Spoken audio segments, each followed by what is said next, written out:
I guess we can kind of start from the beginning. I guess like the main topic, of course, is February is a Women's Horror Month, which to be fair, I didn't really know it was quite a thing until I really started reading into it, and it's been going on for quite a few years. How did you kind of get Yeah, involved with that, or even get involved with the Soska Sisters with their blood drive campaign and things like that? Like, how did that come to be, really?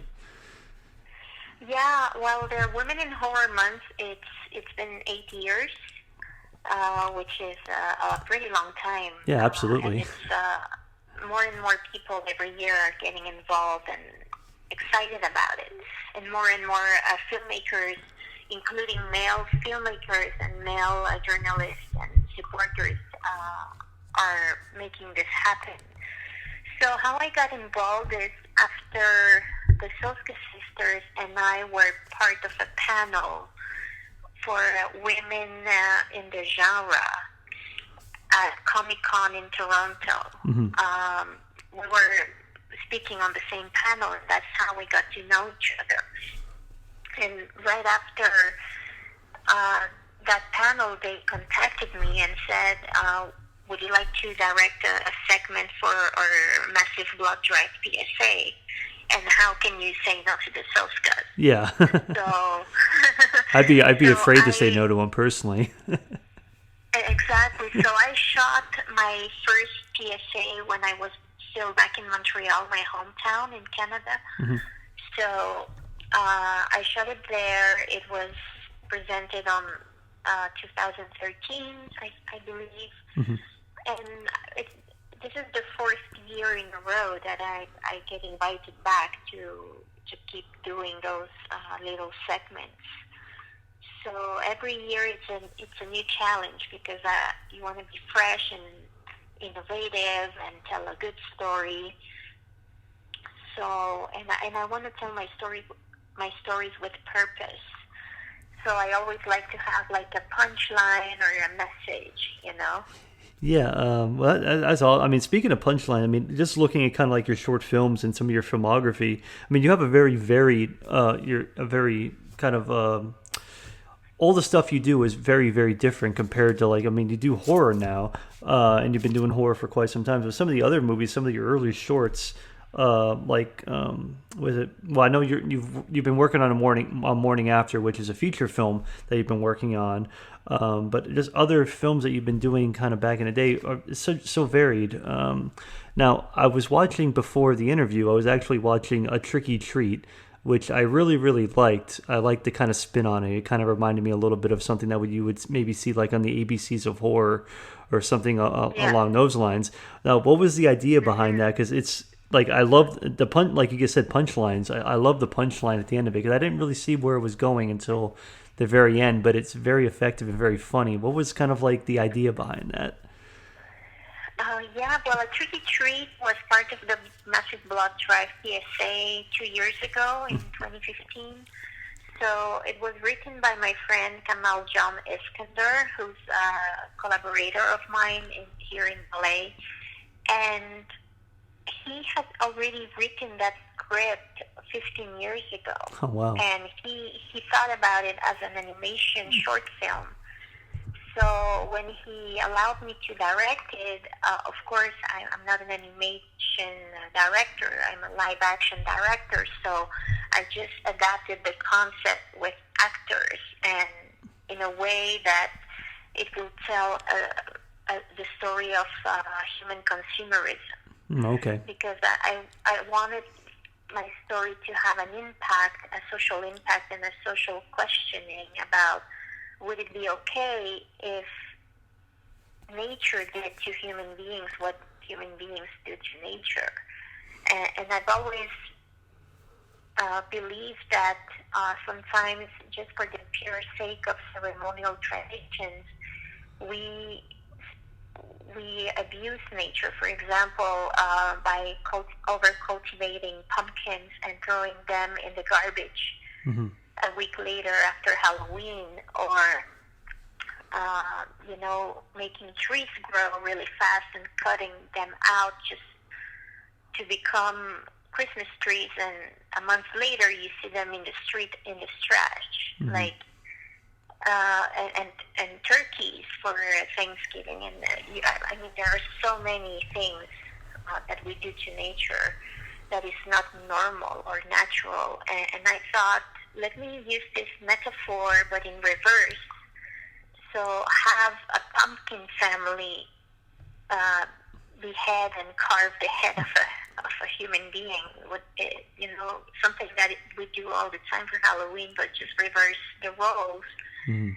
And bring out the comedy of it, but just for the purpose of making people think, right? Yeah. So.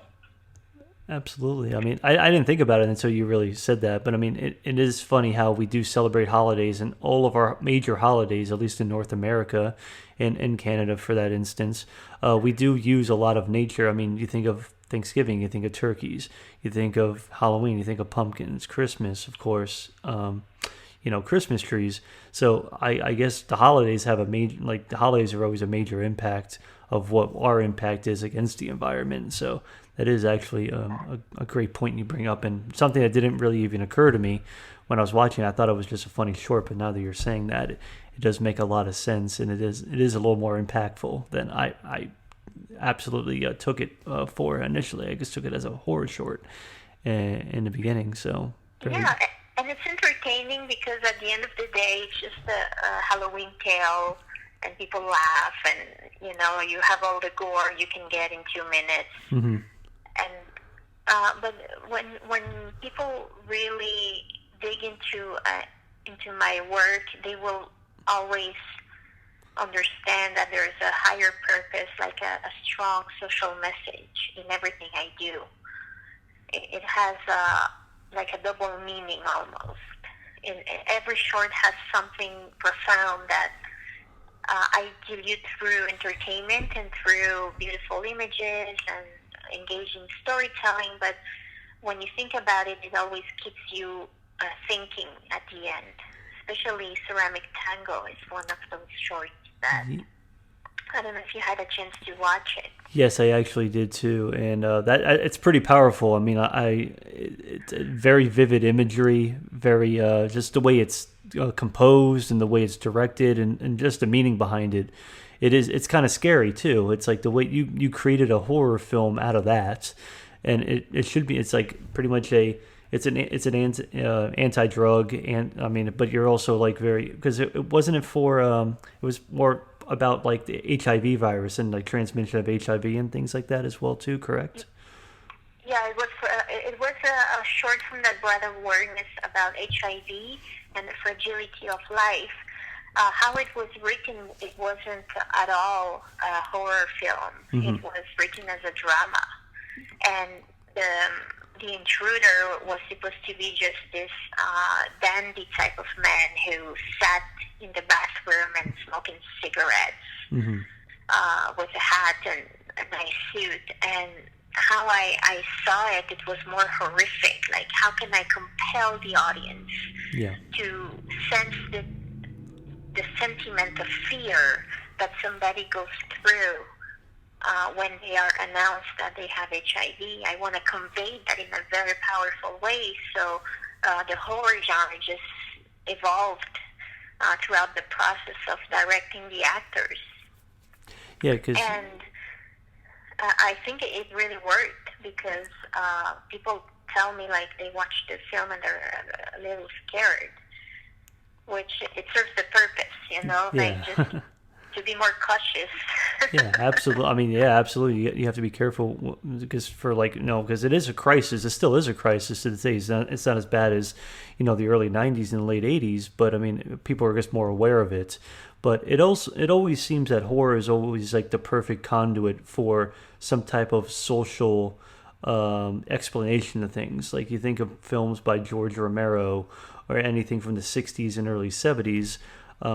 Horror was always the outlet. It's always a genre film. There are always genre films, but it seems like they always want to have the hidden meaning behind it, or not so hidden meaning for a lot of films. So it almost always seems, for as much as horror gets a bad rap for just being a genre, just a genre in film, there are so many social aspects that directors make in their film, and horrific images always help. The more horrific, the better most of the time. It wakes people up, so to speak. Absolutely. Yeah. Now, let me talk about your new film, because I assume Los Cholas, that's going to be a feature length film. You just happen to have clips in the PSA for the Soska Sisters. Now, what was the genesis of Las Cholas? Because it seems like a very funny take on the vampire genre. You don't really see anything like that. And just kind of reading about it, it's about, they're trying to get blood and give it to vegan vampires. It seems like you're kind of twisting the vampire genre, kind of on its head. So what's kind of the idea behind that film per se? Yeah, well, it's a very short film. We're presently editing the full version because the Soskas could only use so many shots. Mm-hmm. They had 11 filmmakers for a 4 or 5 minute music video. Mm-hmm. So, like, you can't really tell the story with the footage you see of my segment. Yeah.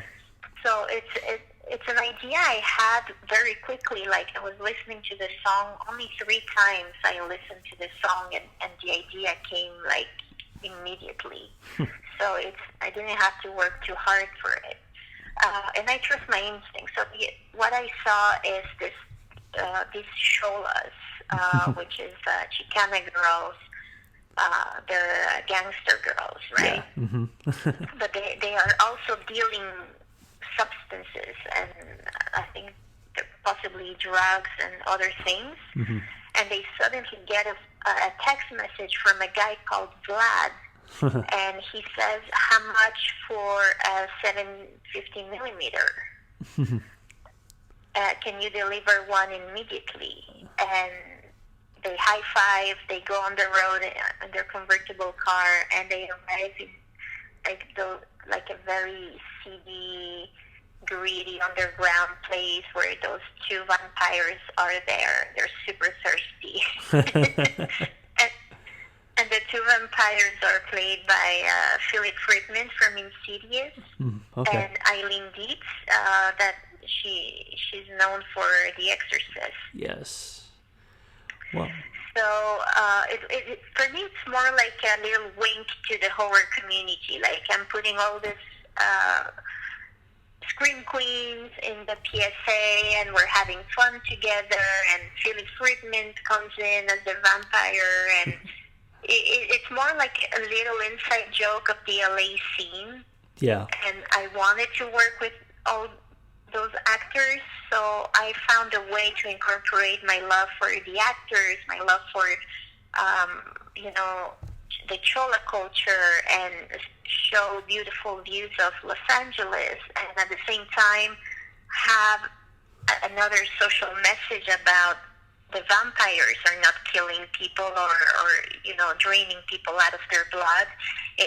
They are being donated blood for free because they're vegan, and they can only drink it as wine, as very refined wine, So when the Cholas deliver the substance, Vlad, the vampire, wants to pay them and said, how much do I owe you? And Tiffany Chipis, who plays like the lead Chola, she says, oh, no, nothing. It's donation only. So it's a little, again, blood is in you to give for free. Like, you cannot buy blood. You can only get it from donors. Yeah. It's so that's the little story. I mean, it's a fun take, and once again, it's another, it's kind of like the whole, it goes back to a trick or treat as well, too. It's like that kind of same thing where it's like humans kind of being used for, substance, and you don't have to take from nature, you can take from yourself and things like that, too. And of course, it works perfectly with the whole concept of, donating blood, donate yourself, as opposed to taking, like, because I think as humans, we do take, and we don't give so much. I think some people are better than others at giving, but I don't think it hasn't been in our nature for a long time to give back. It's like we've kind of been something's been instilled at us to keep taking and taking. So it's a perfect social message, and it is funny to kind of use that for the vampire, because you think of vampires taking all the time, and things like that. So it is like a funny little kind of like a cool lampoon on the whole culture of that. Now, just more about horror. horror, of course, is still primarily male driven. It's still seen as kind of. I think it's gotten better in certain in the years that have been current. But of course, we've gotten into the whole a lot more found footage horror, and I think a lot of the horror, personally for me, I come from watching horror when I was a kid in the 80s, so I come from a slasher film background, which of course doesn't come at any misogynistic as slasher films for the most part, even though you always have the very heroic final girl at the end of most films. But it's still pretty underrepresented in terms of directing and creative control. I mean, I can only think of a few. I think of maybe Mary Lambert, even Catherine Bigelow when I think of movies like Near Dark and things like that, another vampire film, and then the Soska Sisters. But there isn't a lot of representation. Is that just a product of the genre, or is that just still a problem that we have in film in general, where females aren't properly represented to make their own films? Well, I can tell you because I'm involved with different women's groups, like the Area Film Festival network, and a few other networks of women in the genre and women in horror. And I can tell you there's a lot of female directors making horror. They are just making it very underground and very low budget. Yeah. But they are there. The mass media doesn't talk about them. But those movies are available. They go to festivals and they show them online. And there are a lot of women. I'm part of a group, a secret group on Facebook of all women directors, and we're about 750 members. Okay. That's a lot of women directors. Yeah, absolutely. And most of them are in the U.S. Okay. Most of them. So there is talent. It's just that they don't get the budgets. Soska Sisters are very visible because they have a TV show and they had a hit movie, and then a studio brought them into directing 2 films. And there's other Mary Herron and all of those big names. Mm-hmm. But, underneath all of the big names, there's a whole culture of women making shorts and making indie features. Yeah. And they're very active. They're very committed to the genre. They always are supporting each other, and they are out there just promoting their work in the film festival circuit. So I think this Women in Horror Month is helping a lot to bring the awareness that there is such a thing as women in horror. Mm-hmm. And directors have the control, but there's also producers, there's also actors, actresses, and cinematographers. A lot of women are working behind the scenes in horror movies. Yeah. And it's beautiful to see. It keeps growing. I'm sure every year it's going to become bigger and bigger.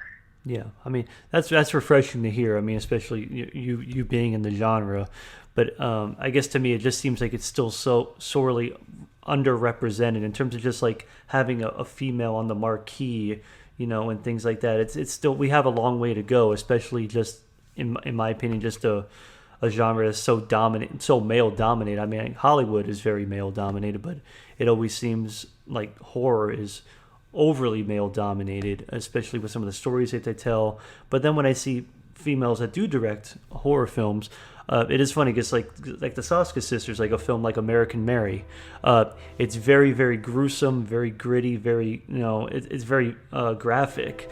So I guess is that part of that kind of like the I'm sorry, I have a train near my house. I apologize. But but the horror that they're doing is so graphic and visceral, and it's almost like kind of like I like to think of it almost as like kind of a revenge towards males a little bit, especially in American Mary, because the main character is victimized and she does have her revenge against men that have done her wrong and things like that. Is that, do you think sometimes it's maybe like an allegory towards like we've been underrepresented, we've been kind of like not we haven't been shown enough respect in the genre, so to speak? Well, I think the female mind is influenced by past history of cinema where the female was a victim, or she ran away in high heels from somebody who was chasing her, and all that culture of the final girl and the scream queen and the girl with sexy with the big boobs and the high heels. So in the subconscious mind of female directors, there is kind of a sense of wanting to take ownership and of themselves, of the gender, and empowering themselves through storytelling. So I think it comes across through their stories, and American Mary is the perfect example, in my opinion, where the female is just taking her own powers with the tools she has. Yeah. So, and I mean, things will shift. There's a shift happening because now technology allows anybody to have access to make a short or make a movie. You don't need to have a distributor anymore. You can just shoot your film and put it out there for the world to see. And there are so many bloggers in horror that just love the genre, and they're so open to watch screeners and talk about it.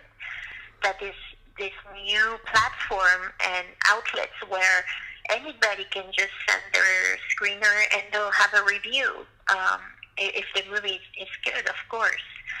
So I think like in mainstream cinema, everything is shifting to make it more accessible and more free for independent filmmakers, because they don't need to have they can own their final cut and they can produce their own films. Yeah. And not just work with a studio. Yeah. And it seems like there's more community involved, especially in the horror community. It seems like people are more apt to jump into a production or at least help out with something. It's harder for like a drama or a comedy and things like that, because it's just kind of like one of those type of genre films where it doesn't, like, you seem like you need more to it. But a horror movie, people like to get bloody and people like to kind of get gruesome and get crazy sometimes with horror. And that's why you see so much independent horror that just kind of comes around. And I love that whole aspect of it. Now, and I think it's deeper than that. Why do we have more horror films that are independent with low budget? Because horror is one of the few genres where you don't need a star to make it profitable. Exactly. You can sell a horror film that's well made with a good story, good directing, and good effects. And the fans, they are fans of the genre. They are not necessarily fans of a star.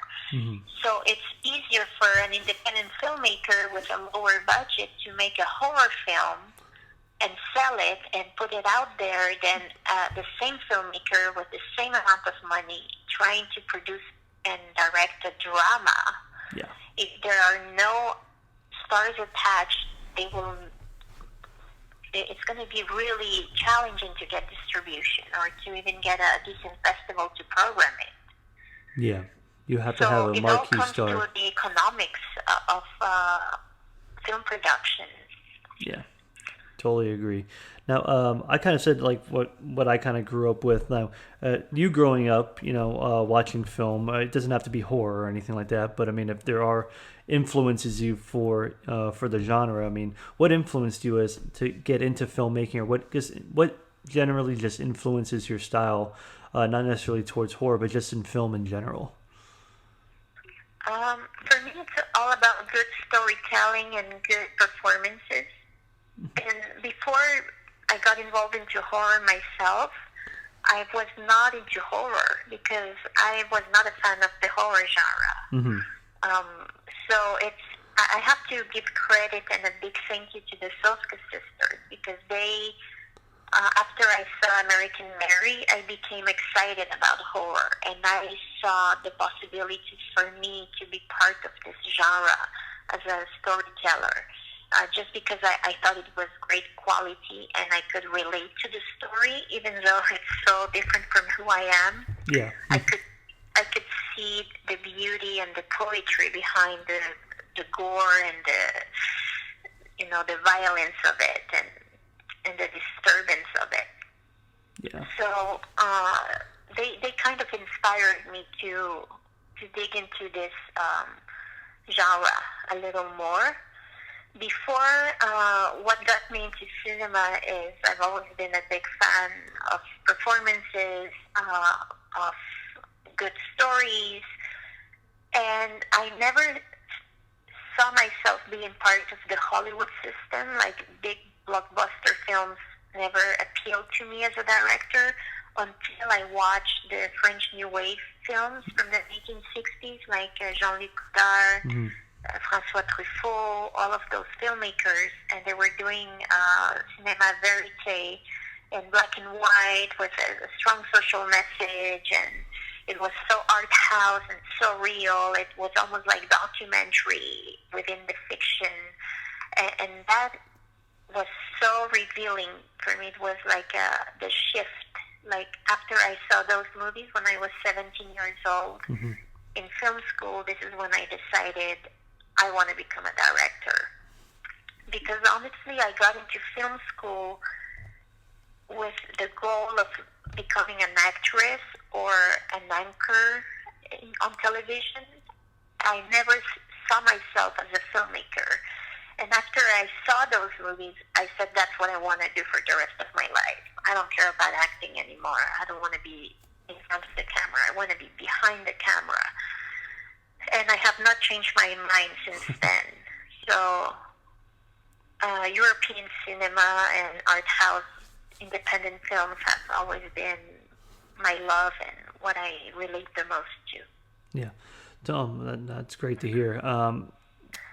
I mean, it is interesting because a lot of people, they always want to be, star of the show, center of the, in the spotlight, so to speak. And even when I was going to school, I went to school for video and radio production, and I never saw myself in the front. I wanted some type of, I liked being behind the scenes, not because like I didn't think I could do well if I was in the front of the house or anything, but just knowing how things work. I think that's a big thing for a lot of people, like knowing from beginning to end, because you can act all day and you won't know anything that happens, how hard other people have to work in film. People don't understand how hard it is to be the cinematographer, or even the editor for that, or even the person who just holds the boom mic for the most part. You'll never understand. It's like the working class jobs that an actor will just, they won't care. And I think that's a problem with some big actors. Some big actors, I'm sure, are very, very nice, but a lot of them will never understand the toil that it takes to create a film from beginning to end. And a lot of them and they fizzle out. But as long as you have that kind of understanding of how film works and how to make it work for you, those are the people that last the longest in the industry, in my opinion. And it's true. Yeah, it's pretty crazy. Yeah, I agree with you. Like, I had a few actors on my set who just didn't understand how hard the crew was working, because they don't see the behind the scenes. They only show up on set 5 minutes before the take. So there's a lot of hard work and a lot of dedicated people making those films possible. Very, very interesting. So I guess with that being said, so I mean, obviously French New Wave has influenced you. A lot of independent film has influenced you. Obviously the Soska Sisters pretty much got you into horror, which is really interesting. I mean, I started watching horror at a young age. When did you really become like kind of like you said, like a 17 years old, when you were like in film school, you kind of became cognizant of film as a whole? But is there like an early memory that you had of like watching a movie and saying like, I really like this, or I want to know more about this? Like, what kind of made you go into the direction of even going to film school besides, let's say, like French New Wave and independent film like that?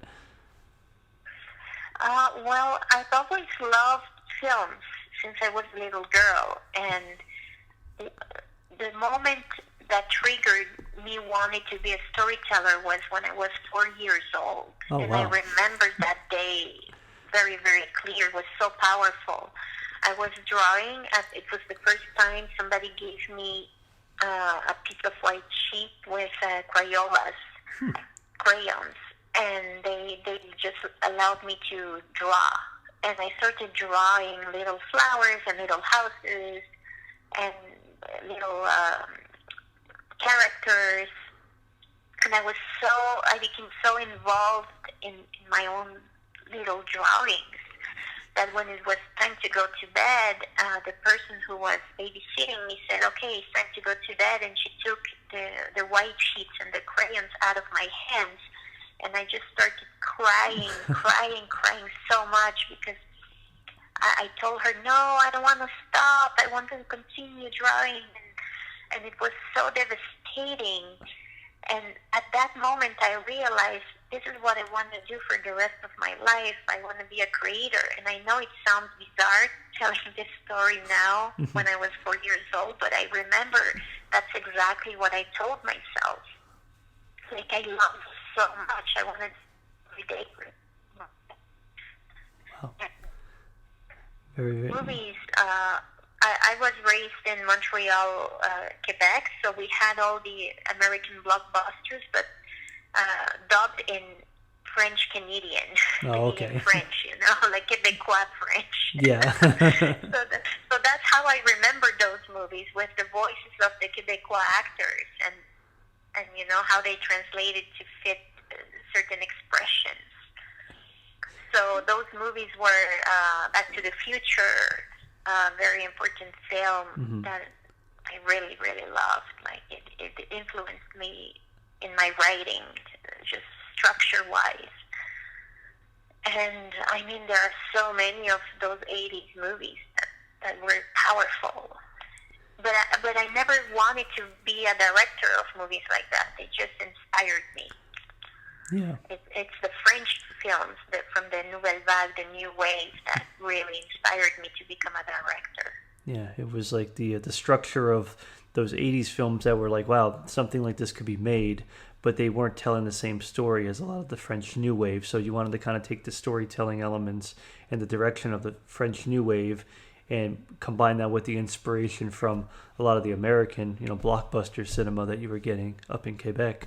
So it's an interesting dynamic when you think of French New Wave and then Back to the Future, and kind of like those are two big inspirations to you to kind of be a creator film-wise. So. Yeah, and you said it so well. It's true. Like, I love the storytelling structure of American films and the approach and the process of European films. That's so right. That's the first time I think about it that way. Thank you. Oh, no problem. I guess that's the first time. I mean, you brought it to my attention, so I guess kind of made me kind of take pause and kind of like take stock of those two things to kind of meld it in my head as well too. So we have each other to thank for that. So that's amazing. Yeah, no, it's true. So besides Las Cholas, what else is kind of what else are you kind of working on? I know you're still trying to work on and finish up Morning After, but is there anything else that you're kind of working on, or any projects in the future that we should maybe be looking for, or anything going to festivals? Well, Morning After is definitely what I'm finishing right now this month. So we have to make it ready for submissions of certain festivals at the end of this month. So, but I'm developing features, screenplays with a few writers as well. So I'm right now at different stages of development. So that's the next step. It's just getting the feature out and financed. But it's a long process. And I'm very patient because I want to do this right. So I keep refining the script. I keep meeting with the writers and having feedback and coverage. And we just keep writing, improving, just making it better until it's ready for production. Yeah, you just don't want to put something out that's unfinished or not to your liking. That's when problems could arise, most definitely. And I guess in conclusion, being a female filmmaker, are there any kind of like words of wisdom or anything you would maybe advise other uh, young women or anybody for that matter who are just getting into film and they're trying to find their way into the genre, into horror genre or any genre for that matter? Absolutely. I think there are three things that are super important is to surround yourself with mentors, with people who you can learn from, and also be a good apprentice to them, because it's an exchange. You cannot just have a mentor and take everything away from the mentor. You have to also be a very generous and open apprentice to a mentor. So I would recommend to younger filmmakers or new filmmakers, it doesn't matter how old you are when you start, but a new filmmaker, just find that person you will collaborate with who has done it before, who's good at what they do, and you will be open to learn from. So become a sponge of information. Number two, it would be to always be aligned and congruent with your vision, with what brings you your bliss. Like, always think of the higher purpose. Why are you making this? There's always a reason why you want to make a movie. And that reason has to be aligned with who you are and what your goals and ambitions and the higher purpose. Whatever that is, it's different for every person. And number three would be to have a very positive attitude. Like, be a kind person, very grateful. Always be open to collaborate with other people, not just on your films, but on other people's films, and help each other. You have to be that type of generous person that people want to be surrounded with, because one day you're going to need the help from other people to come on your set. And everybody wants to work with good people, good energy. So just keep that in mind, when you start. And I've seen a lot of young people in the industry burn bridges because they just don't have the right attitude. And that's very sad, because they're so young and so early in their careers, but it's going to tend for their careers for a while if they do not change. So that's one of my three advices. Yeah, I mean, it's a big industry. There's a lot of, every single day there's hundreds and hundreds of more people that want to be involved in the film industry. And even though it's huge, it's still very, very small when it comes to, like, as everybody talks, everybody, so many collaborations happen in film that, like you're saying, if you are one of those people that kind of burns bridges, it is pretty hard to come back. And no matter how charming you might be or how smart you might be, it comes down to treating people, the way you would want to be treated as well too. So it comes down to common courtesy when you're all said and done with a lot of things as well too. And if it's independent film or even big Hollywood films as well too. So that's some excellent advice. Well, I appreciate it, Patricia. Thanks so much for talking to me. Hopefully I didn't take too much of your time, but it was great to just talk to you. It's my pleasure, Matt. They were very good questions, and thank you for pointing out about what I love about the two different films, American and European. Yeah, I'm going to remember that from this interview. Oh, excellent. Hey, at least, you taught me plenty, so if I could just, I have very limited knowledge, but I mean, I think it's when you talk to people, it's like we're collaborating right now. So it's one of those things that you bounce ideas off of each other and you listen, of course. So this comes down to like pretty much your three main points about giving anybody any advice in any industry. It could be blogging, podcasting, or it could be filmmaking. So it works through all walks of life, if you will. The link when it's ready. Not a problem. Sounds good. Thank you so much, Patricia. I appreciate it. And you have a good night and good luck with everything coming up.